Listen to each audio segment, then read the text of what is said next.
merci pour ces beaux chants, pour m'introduire dans le débat français. Je vais commencer par dire bonjour au peuple de France, c'est-à-dire y compris les étrangers. Bonjour au peuple français. Je pense que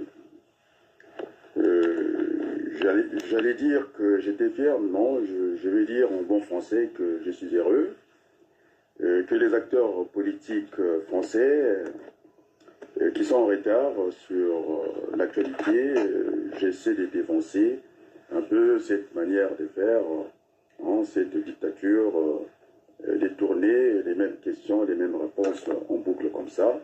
C'est comme si la vie politique était circulaire, comme le cercle, un tour suffirait.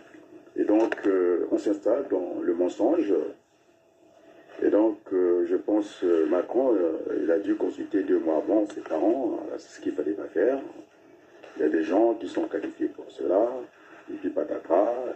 Il a voulu, sans des enfants, gâter de la France. Jordan Bardella, maintenant on sait tout de lui. Au départ on ne savait rien, qu'il était le matin algérien, il a ses origines, il a retrouvé en tout cas ce qu'il voulait, la réalité, c'est-à-dire l'ennemi de l'étranger c'est lui-même. Et donc finalement à midi il avait la nationalité française et puis plus tard le soir, maintenant tout le monde a compris, on pouvait les trouver en Sicile du côté de l'Italie. Et donc, ça fait des vagues au niveau de leur parti politique, mettre quand même les binationaux, douter de leur équité, et mettre ça dans un débat, surtout politique en France. Et ça ne pouvait que faire des vagues. Alors, la pauvre Marine Le Pen, je disais dès le départ, il ne voulait pas que Jordan Bardella à Matignon, il aurait fait comme Balladur, les amis de 40 ans avec Chirac. On a vu ce que ça donnait, le pauvre Chirac, le défunt. Alors, il était obligé de prendre cette représentation à la pomme qui nous ramène bien dans les livres de Genèse, dans les jardins d'Éden, où c'est passé la trahison.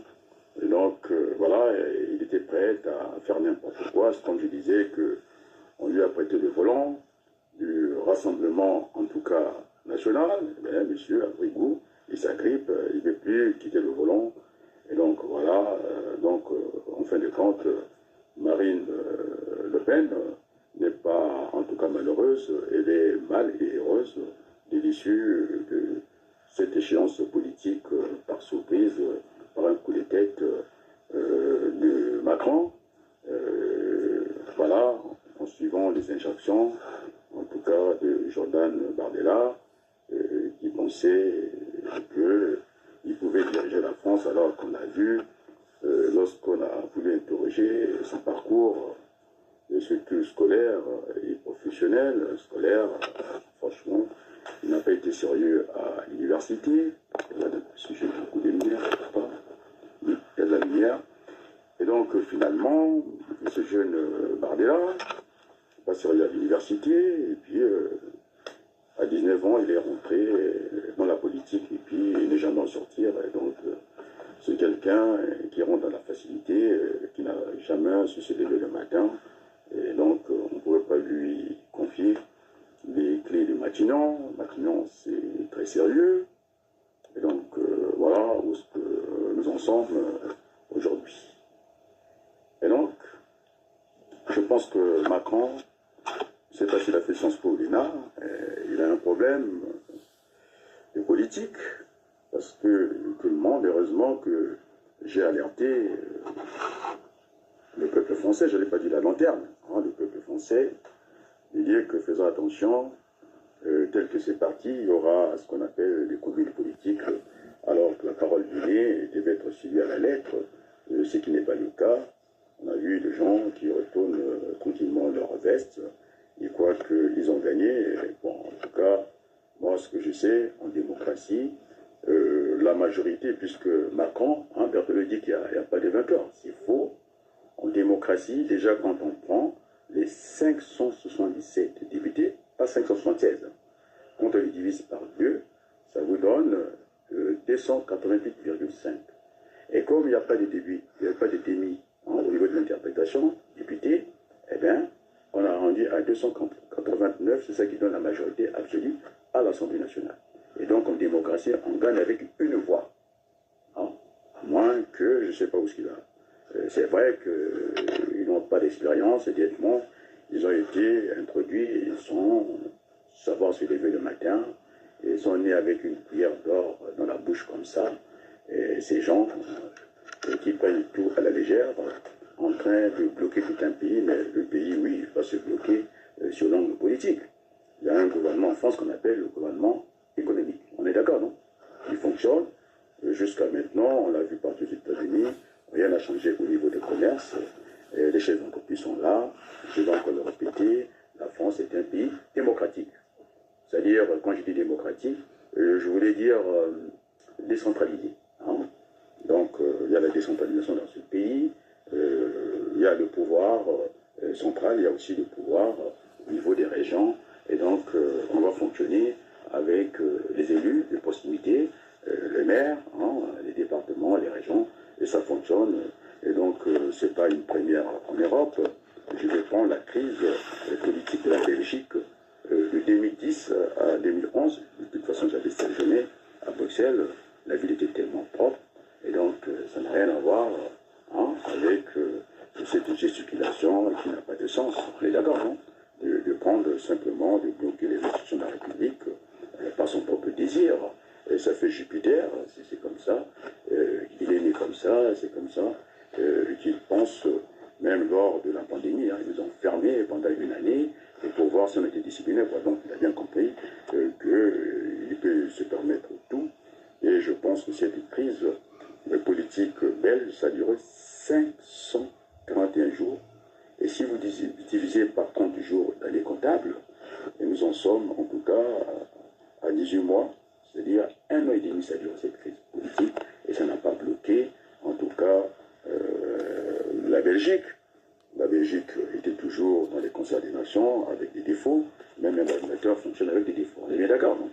C'est parce qu'on veut, nous voulons qu'il y ait une cohésion au niveau des politiques, même à l'Élysée, il y a un secrétaire général, le président, il est le premier magistrat de France, mais il est le chef de l'État, c'est-à-dire il nomme aux emplois civils et militaires, ça c'est la fonction publique, on est bien d'accord, non?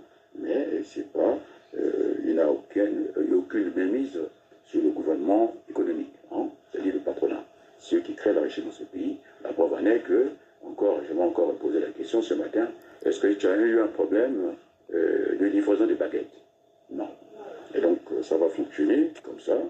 La Belgique est une référence. Et puis, vous avez tous ces journalistes-là qui le répètent en boucle, hein, les mêmes questions, les mêmes réponses. Et heureusement que j'avais alerté, attention, ça va se jouer en 5 étapes. Et je pense que je rejoins un peu, on s'y rejoint avec Dominique de Villepin. Il ne faut pas crier les étapes. On est d'accord, non?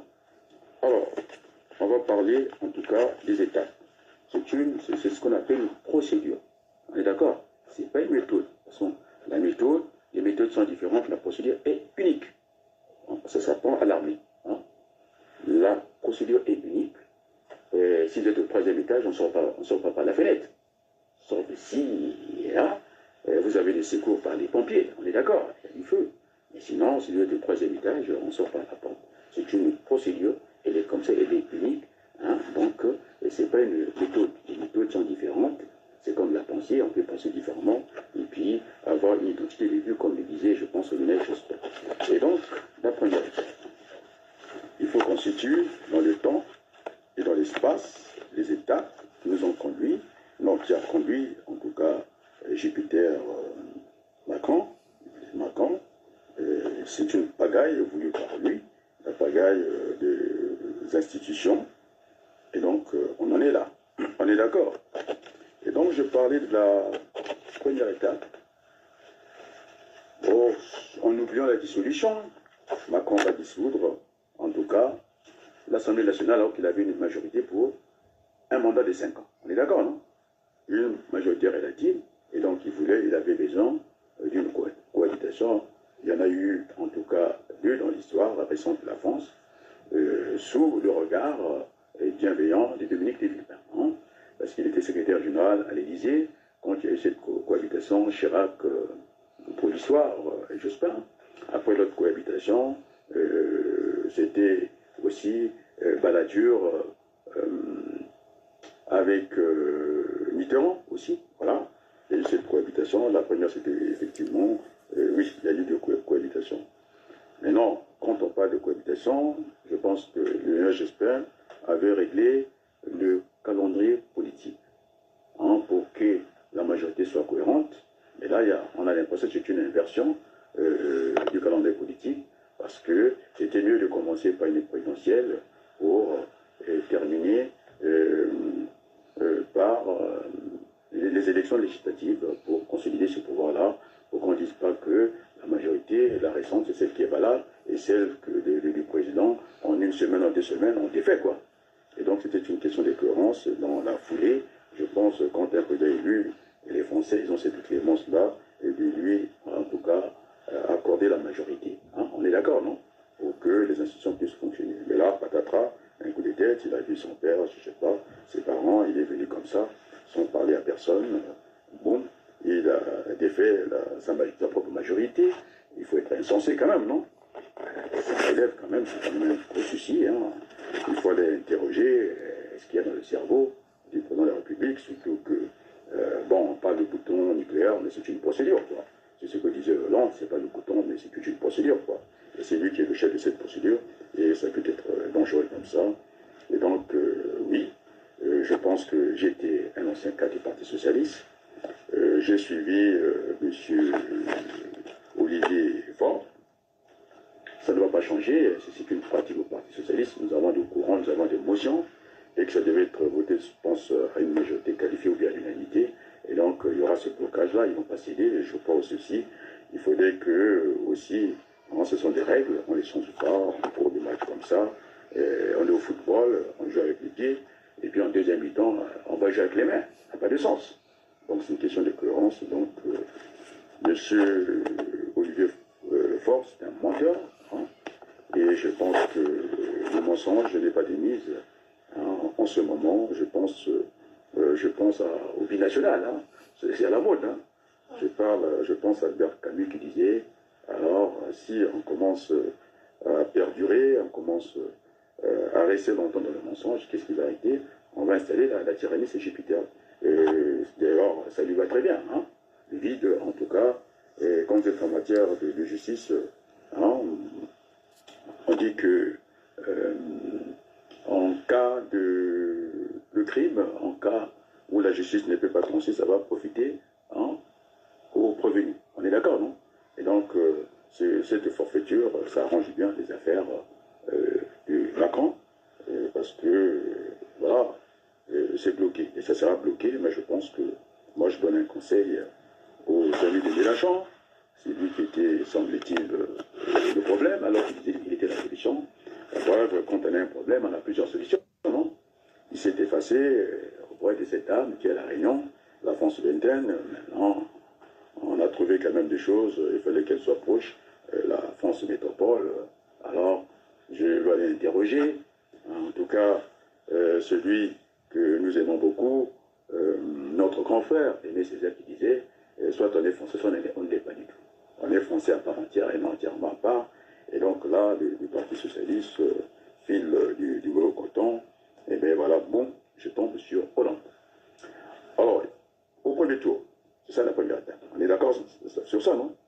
Et donc, il y a une coalition des partis. Voilà, ils sont connus sur cette étiquette-là. Et cette étiquette-là du nouveau Front populaire. On ne peut pas s'y soustraire comme ça.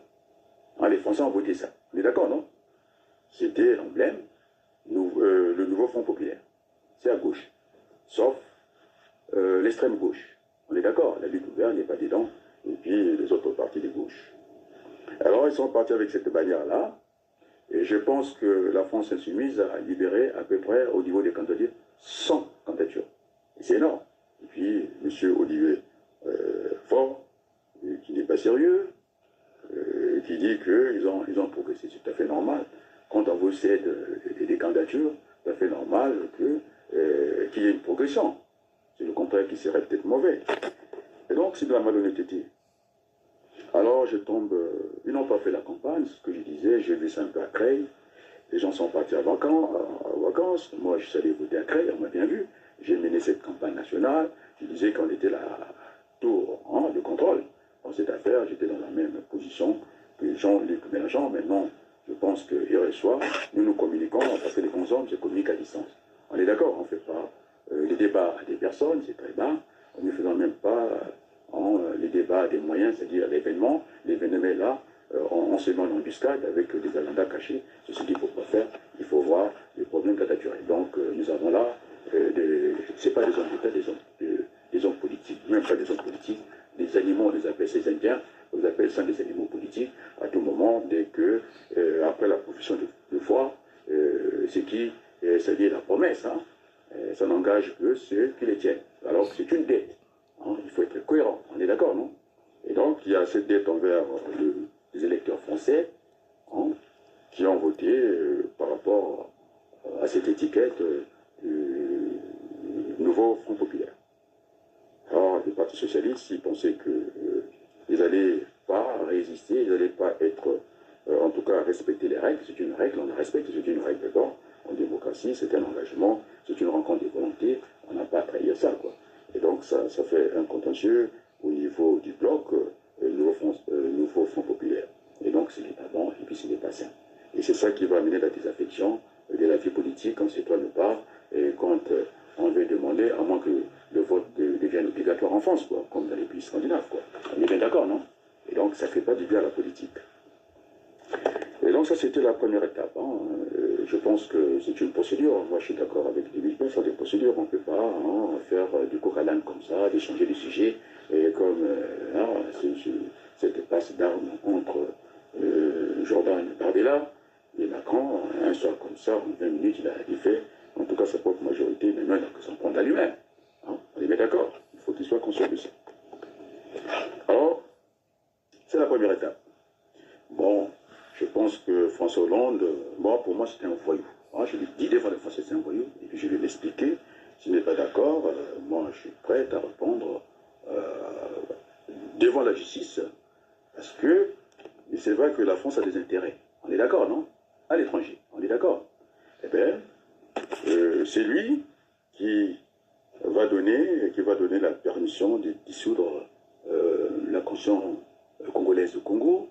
Aujourd'hui, aller voir au Congo qu'est-ce qui se passe, c'est devenu franchement un grand théâtre, même pas Hollywood, quoi. Ces petits navires que j'ai vus entre Brazzaville et Kinshasa, sous pavillon, je pense, Congo démocratique, mais c'est franchement... Et quand on voit même ce navire-là, la symétrie, c'est-à-dire, pour ne pas parler de centre de la gravité, ou même en place le moteur de ce bateau, on sait très bien qu'il y a quelque chose qui ne va pas. Berthelou, on a vu autour d'autres navires qui étaient là. Alors, monsieur, et puis l'autre, il commence et que j'ai grandi, moi, le président du Sénat, on veut mélanger les sénateurs avec, comment on appelle ça, les élus de l'Assemblée nationale, alors que ce n'est pas le même mode de scrutin. Les autres, ils sont élus par les grands électeurs, on est bien d'accord, quoi. Et donc, il commence à avoir un mélange de tout, de canner en arithmétique. Moi, je pense qu'il faut éviter de juger la valeur, quoi. Ce que j'appelle le jugement de valeur, on ne peut pas juger la valeur, nos propres idées, on peut les faire. Donc, il faut revenir, je pense, au bon sentiment. Donc, je parlais de Hollande. Nous l'avons accompagné à Creil, il n'a pas été capable de défendre son bilan. Je ne sais pas qu'est-ce qu'il est venu faire dans la politique. En plus, il était contre, en tout cas, Jean-Luc Mélenchon, en tout cas, le mouvement de Jean-Luc Mélenchon. Il ne s'est pas gêné du tout, malgré qu'on lui a ouvert les écluses, parce que son fils politique, Macron, il avait débarrassé de tout ce qui pouvait gêner, et donc, dès le premier tour, il a bénéficié du Front républicain, non? On lui a laissé le champ libre comme ça, incapable de se faire lire au premier tour, parce qu'il a même proposé ses services. Il voulait encore aller prendre sa revanche avec Macron et s'installer à Matignon. Alors que dans l'histoire, quand on prend cette posture-là, je pense que c'est Giscard d'Estaing, pour aller s'ennuyer, lire les journaux, les Figaro, dans l'hémicycle où ils sont du Conseil de ça, parce qu'ils s'ennuient. Ils ont été élus très jeunes, en France, et donc selon lui, je peux le comprendre, mais il n'est pas sérieux. C'est lui qui a foutu tous ces désordres, nous le devons à Hollande, et parce qu'il a demandé aux socialistes, au lieu de faire la campagne, moi j'ai vu ça partout, je ne vais pas vous citer des villes, qu'ils étaient dans leur citadelle, alors ce que je disais, toutes les citadelles, elles sont prenables, et puis encore, ça se justifie par ce qu'on appelle la politique de l'autruche. C'est-à-dire, ils voient le mal, et bien, ils ont fui leur tête dans le sable pour ne pas voir la réalité. Alors, il faut saluer, je dis bien, à la manière de Jospin, Jean-Luc Mélenchon. On est d'accord? Il a fait partie du dispositif. Il fallait, dans cette dissolution surprise, il fallait un nom. C'est vrai, moi je suis toujours dans cette relation binaire. Il y a l'intérêt général, aussi l'intérêt particulier. On est d'accord, non? Et donc, c'est lui, il faut lui rendre, il faut rendre à César ce qui est à César, il ne faut pas voler. Et donc, monsieur Hollande, je suis désolé, moi je n'ai pas cette culture en politique, on ne va pas quand même faire la récolte chez les voisins. On est d'accord, non? Alors c'est très facile, ils n'ont pas fait la campagne, il a fait sa campagne, toute la campagne contre Mélenchon, et puis deuxième étape. On est dans les étapes, non, pas dans la méthode, on va discuter de la méthode. La procédure est unique, on ne peut pas changer. Ce que je disais, on ne peut pas sortir par la fenêtre au troisième étage, il faut bien sortir par les escaliers et l'ascenseur. C'est ça la procédure, il n'y en a pas d'autre.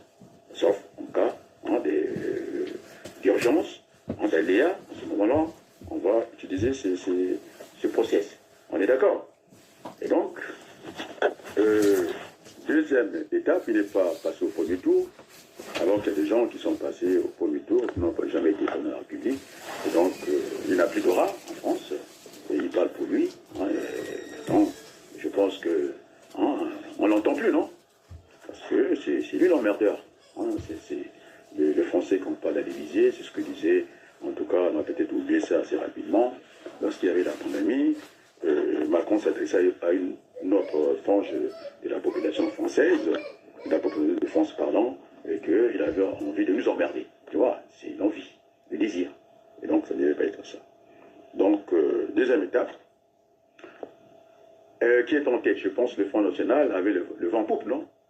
Et ça s'est inversé lorsque tout le monde, sauf le Rassemblement National de Marine Le Pen, on a dit qu'il fallait faire bloc, le Front républicain. On est d'accord, non? Donc, on a fait des barrages. Là, c'est pas formel, c'est informel. Et tout le monde a entendu ça. Et donc, il y a eu changement. Ce que j'ai dit ici, on est passé à l'œuf. Et donc, si Jean-Luc Mélenchon était le boulet de la gauche, ou bien du Front républicain, il ne serait pas premier. Aujourd'hui, ils sont premiers. Et donc, je reprends pour Macron, il faudrait que, pour moi, je suis plus âgé que lui, il faudrait qu'il écoute un peu les conseils. Il n'y a pas que son père, j'ai à peu près l'âge de son père. Et donc, je dis à Macron, 577 députés, ce n'est pas 576. On est d'accord? Et quand on les divise par 2, ça fait 285,5.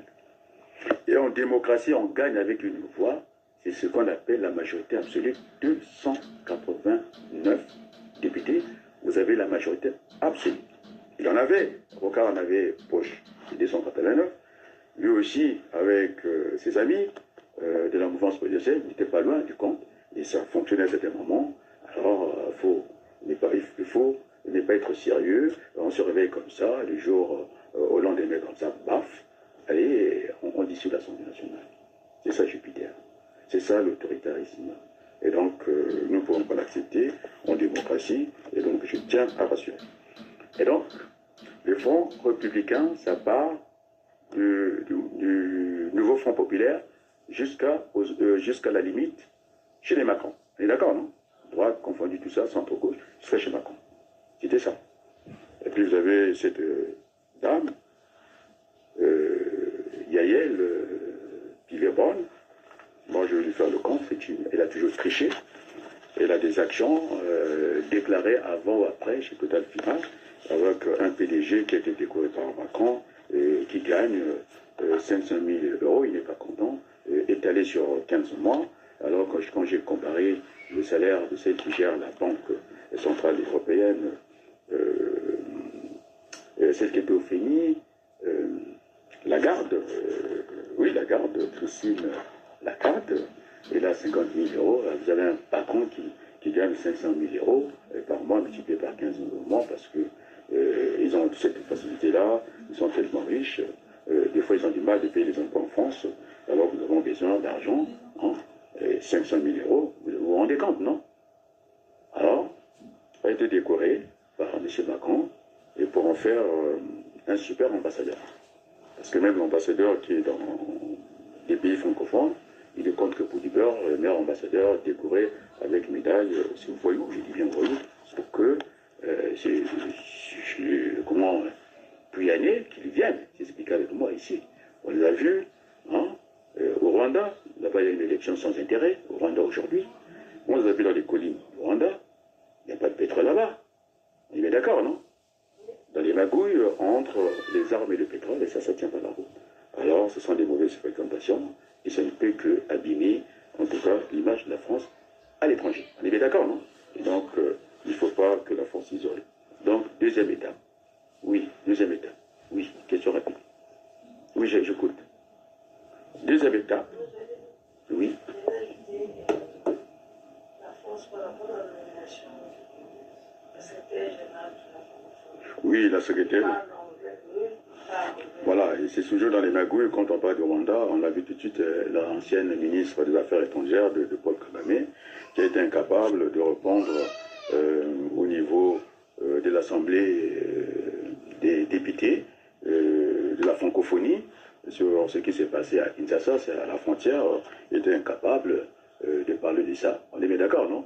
Et puis maintenant, bon, on a vu au niveau des relations internationales, ils veulent aussi être au niveau de l'OMS au Congo, toujours, c'est le Rwanda qui est devenu un pays exceptionnel, qui rend service, je ne sais pas comment, alors qu'ils n'ont su que faire le génocide d'ailleurs. Hein.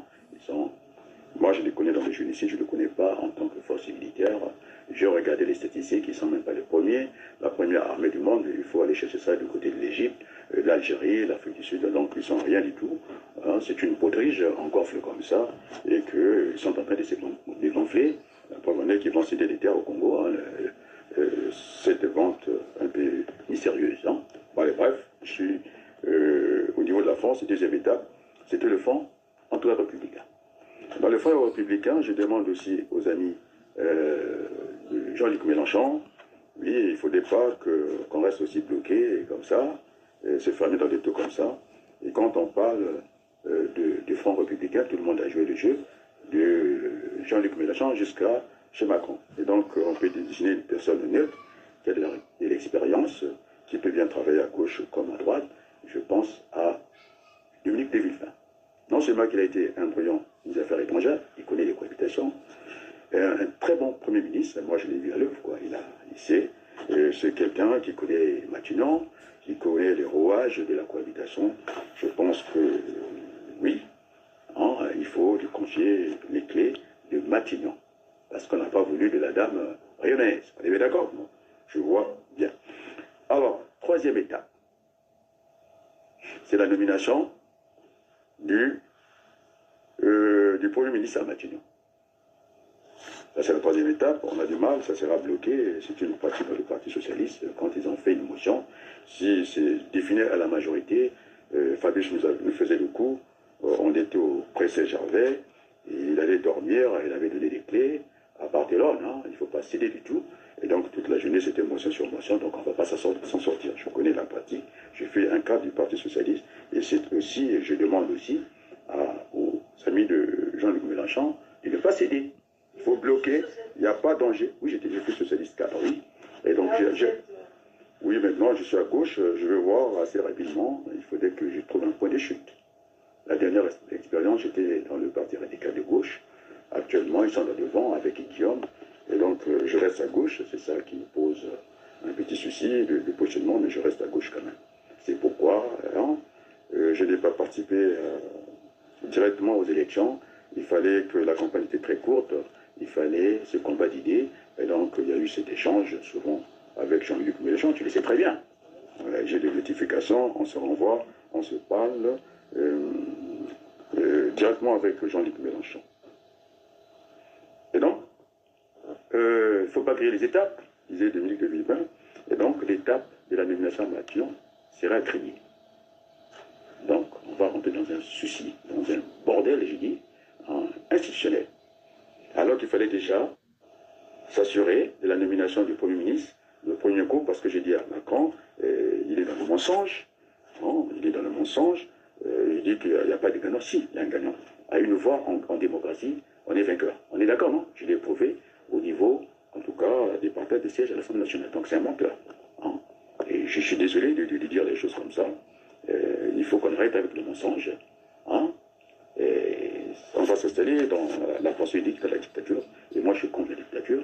C'est pourquoi je suis un binational. Je fuis la dictature au Congo. Et donc, je ne vais pas l'accepter ici. Et d'ailleurs, de toute façon, je suis né avec la nationalité française. Non. En 1958, le Congo est français. Et donc, on ne viendra pas me faire ce procès-là. Hein, on est bien d'accord. Et donc, j'ai eu tous les mérites de demander la réintégration à la nationalité française. Donc, je suis français à part entière. Et d'ailleurs, je disais que tous les métissés, hein, tout ce qui est hybride, ne peut qu'apporter des avantages. Et donc, je parlais de ces moteurs, hein, des véhicules. En race campagne, on va utiliser les moteurs thermiques, puisque au niveau de la photosynthèse, les arbres, ils ont besoin de solidité, c'est-à-dire le carbone. On échange, nous, par l'action de la photosynthèse, la chlorophylle, on nous libère de l'azote, c'est-à-dire de l'air. Et puis c'est comme ça fonctionne. Et puis au niveau, quand on arrive en milieu urbain, il y a des enfants, des nouvelles naissances, avec la dérégulation, avec le changement climatique. Et donc les hôpitaux seraient intelligents, en tout cas de rouler avec des voitures, en tout cas électriques. Donc moteur hybride, on est bien d'accord, c'est quelque chose d'intelligent. Et donc je m'installe comme l'un de mes référents que je cite dans cette affaire depuis qu'on est rentré dans cette poubelle politique, Albert Camus, hein, qui était un homme de vérité, un humaniste d'origine espagnole, donc vraiment, voilà. Et puis j'avais indiqué à Bardella, Jordan Bardella, la grande histoire, ça s'est passé encore le 14 juillet, cette flamme qu'il ne faut pas éteindre, c'était quand même nos parents, ils ont versé de leur sang pour que vive la République française. Et puis, en retour, je pense que c'est pas de se battre pour l'indépendance, c'est quelque chose qui devait être naturel, c'est-à-dire la courtoisie, et puis savoir rendre l'ascenseur simplement, parce que quand les Allemands étaient là, eh bien, on était des chars à canon, on était en première ligne. On me dira que c'est Leclerc qui a délivré la France, qui a libéré la France, pardon. On est d'accord, c'est faux, parce qu'on n'était pas dans le théâtre des opérations, dans les champs de bataille. Hein, on est d'accord, non? La preuve en est, en première guerre mondiale, on a vu le général 5 étoiles sorti de Saint-Cyr, le général Nivelle. Hein, il avait envoyé les jeunes soldats français dans l'Aisne, là où j'étais pas loin de l'Oise, en Picardie. On est d'accord, quoi. Qui étaient des chars à canon. Alors on les avait envoyés au casse-pipe. Hein. Alors ça, cette histoire, c'est le nez, j'espère qu'il la raconte. Et donc, on pouvait faire des économies de vie simplement. Et donc, on n'avait pas les moyens de cette guerre-là. Et puis voilà, c'est le sacrifice, on a sacrifié ces jeunes-là. Et donc, on va rater l'étape, la nomination. D'accord, très grave. Après, quatrième tour, ça va se jouer le vote au Palais Bourbon, c'est-à-dire à l'Assemblée nationale. Bon, il y a déjà le déjeuner secret, de celle qui a des actions, un peu flou quand il y a un flou. Oui, elle, c'est une grande menteuse. Elle ment beaucoup, elle ment comme elle respire. Et le jour qu'elle a entendu, les enfants en train de se noyer dans la Méditerranée, ce cimetière commun, elle n'a pas voulu que ces faits divers, elle appelle ça faits divers, que ça ne vienne pas perturber, en tout cas, les débats de l'Assemblée nationale pour une mère d'enfants.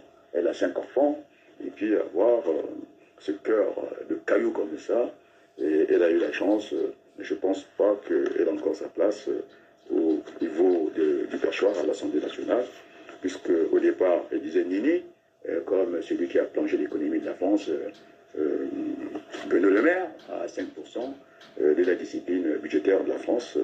Aujourd'hui, en tout cas, mon discours sur le plan que nous avons indiqué, ça a été repris par le président de la Cour des comptes, Pierre Moscovici.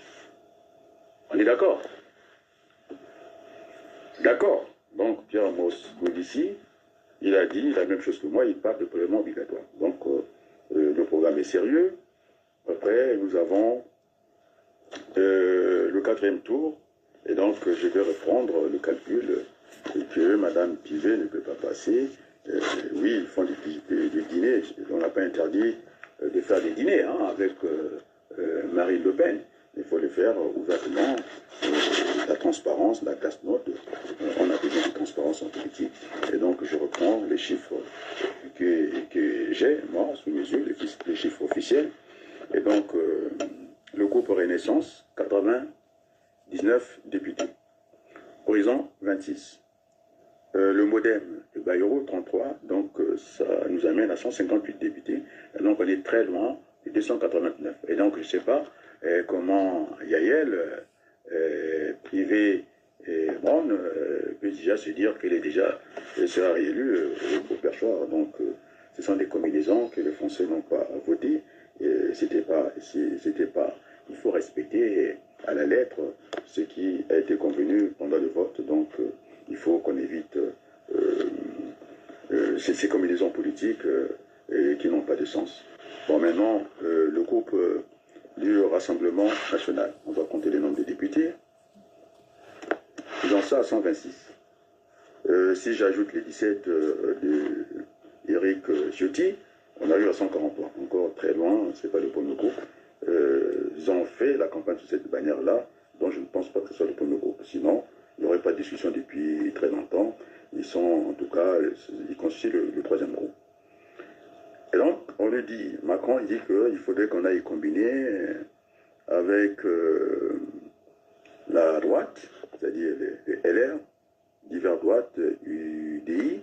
Ça fait un total, on va dire, de 68 députés. Donc, ça nous ramène, la calculette à la main, à 226 députés. Donc, le compte n'y est pas aussi. Et donc, on est très loin des 289, la majorité, en tout cas, absolue. Maintenant, je reviens maintenant au nouveau Front populaire.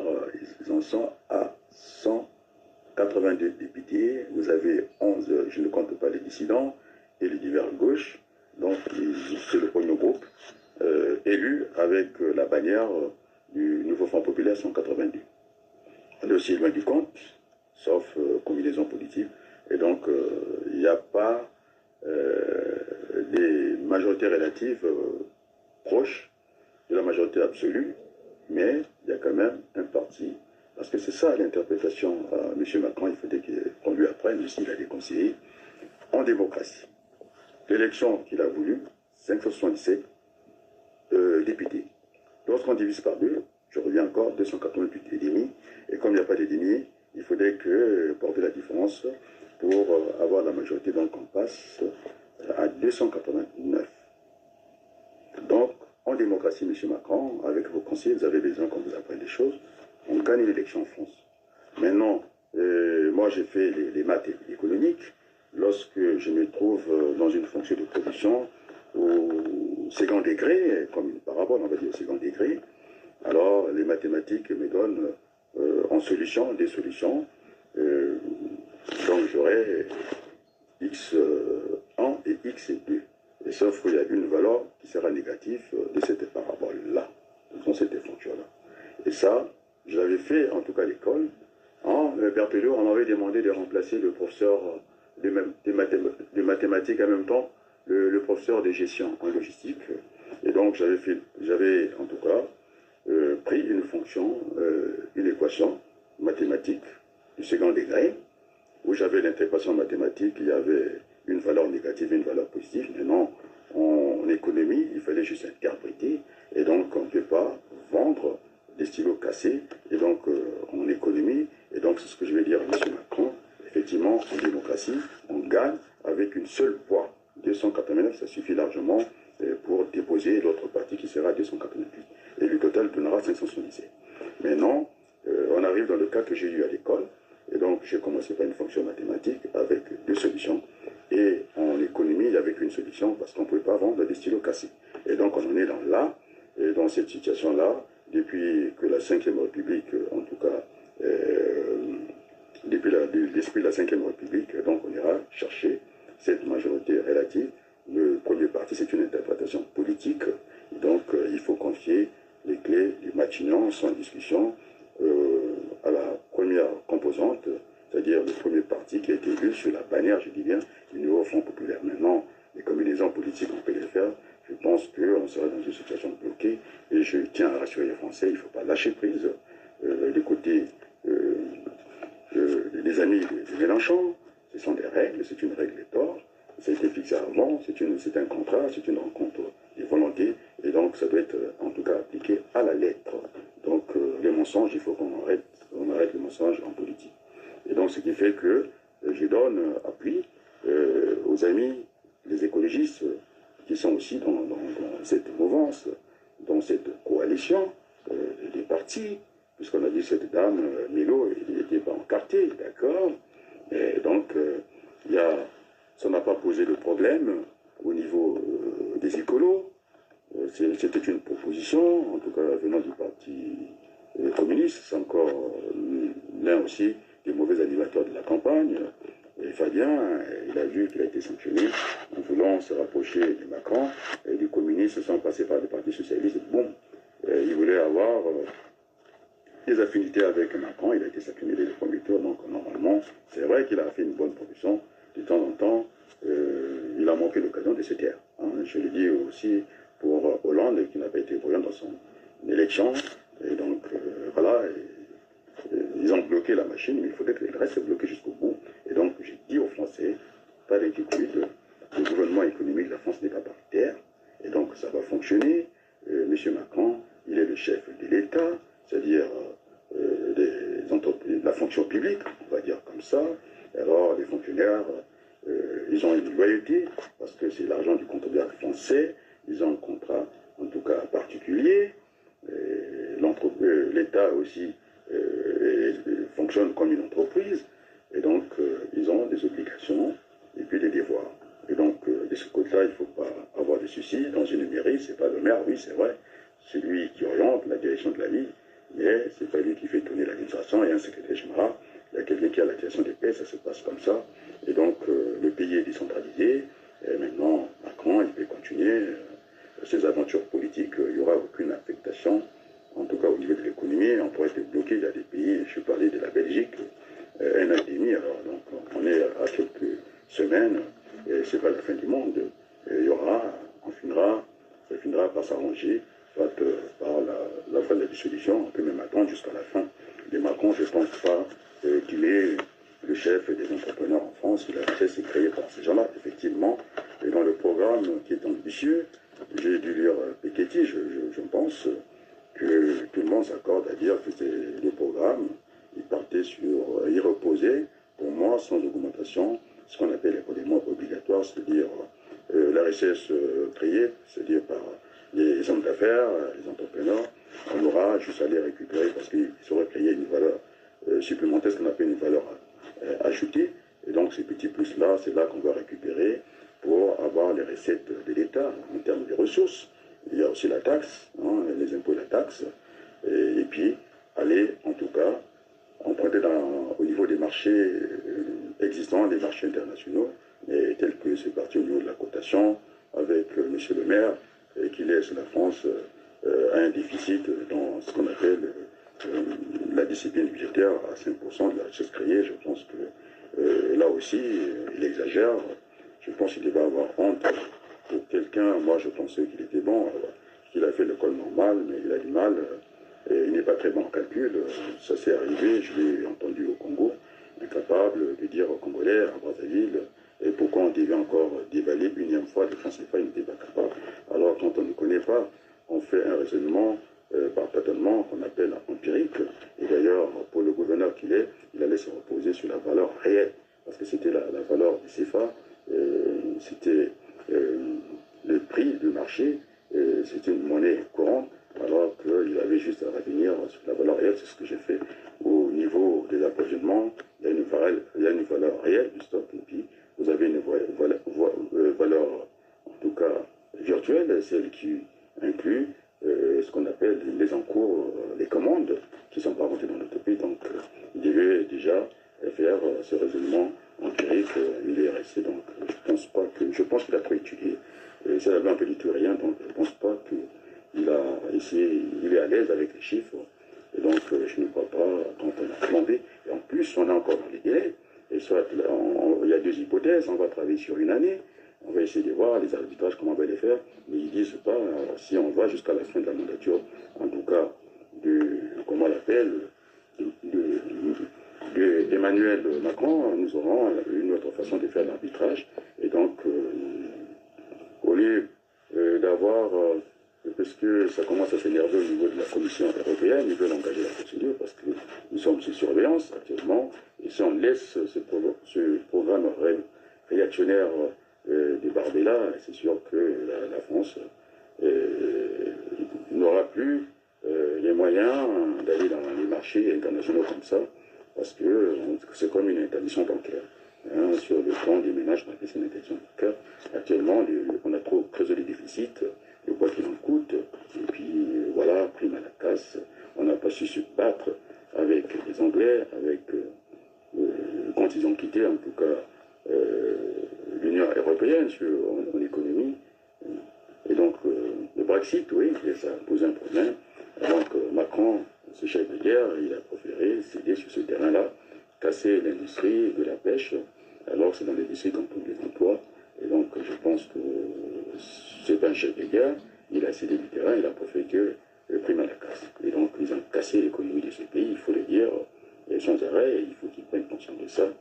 Et maintenant, je pense que le programme est ambitieux, parce qu'on a dit que l'État était aussi un agent économique, un partenaire en comptabilité, c'est comme ça on a joué longtemps dans l'économie d'entreprise. On avait à réduire le temps de travail, puisque j'ai entendu le nom de celle qui avait fait la réduction du temps de travail, Aubry, et oui, pourquoi pas, Martine Aubry, elle s'est travaillée.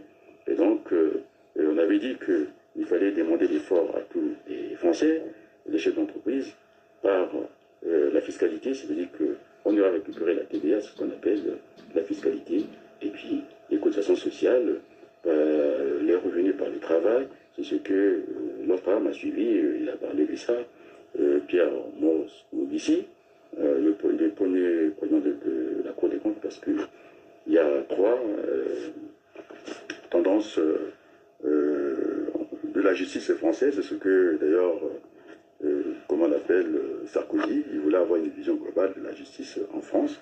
Et donc, il y a la justice administrative, c'est celle qui est en tout cas gérée par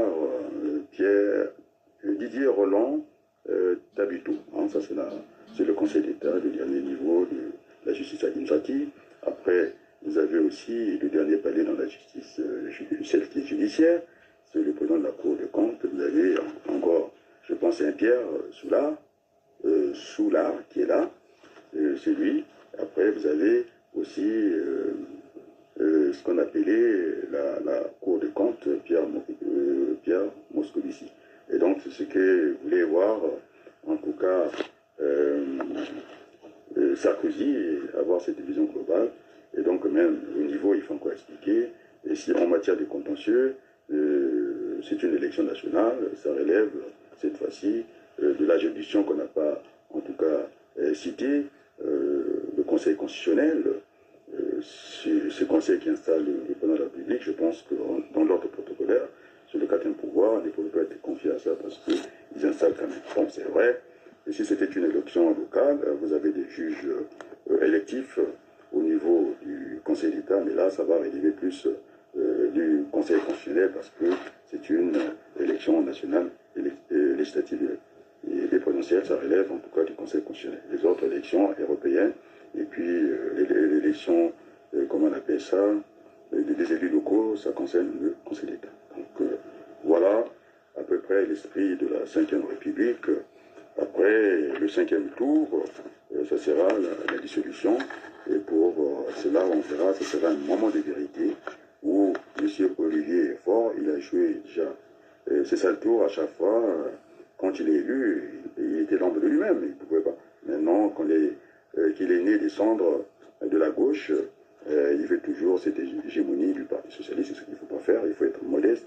Et donc, le 5e tour à la prochaine élection, je ne pense pas que Olivier Faure sortira indemne comme ça. Donc, je pense que, voilà, ce que je voulais dire, finalement, c'est ma contribution parce que vous avez cette information qui tourne en boucle, on répète les mêmes questions, et donc c'est ce qu'il ne fallait pas faire, donc c'est ma contribution. Il faut laisser durer la chose, il faut aller jusqu'au bout, c'est un problème de conviction, et donc les socialistes n'ont pas cédé, les autres, pourquoi les autres l'ont cédé? Alors, c'est la faute à Macron, et maintenant c'est à lui de gérer les choses comme il entend. Et puis voilà. Alors, on va terminer par une note de musique.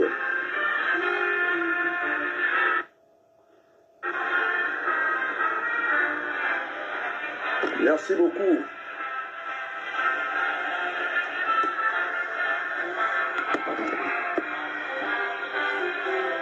La musique adoucit les mœurs. C'est dans le cas d'une politique apaisée, comme Chirac nous demandait apaisée. Il n'y a pas mort d'homme, nous sommes des compétiteurs en politique, nous sommes des compétiteurs, et donc nous ne sommes même pas des adversaires. Nous allons discuter. Jusqu'au lever du jour, ça s'est produit au Parti Socialiste. L'émotion avait du mal à les faire passer à la majorité absolue. Et donc, il fallait discuter toute la journée, toute la nuit. Le chef partait dormir, c'est comme ça. Donc, je pense que c'est une partie du Parti Socialiste. Mais on va s'accommoder par rapport à ça. Merci, à bientôt. Merci.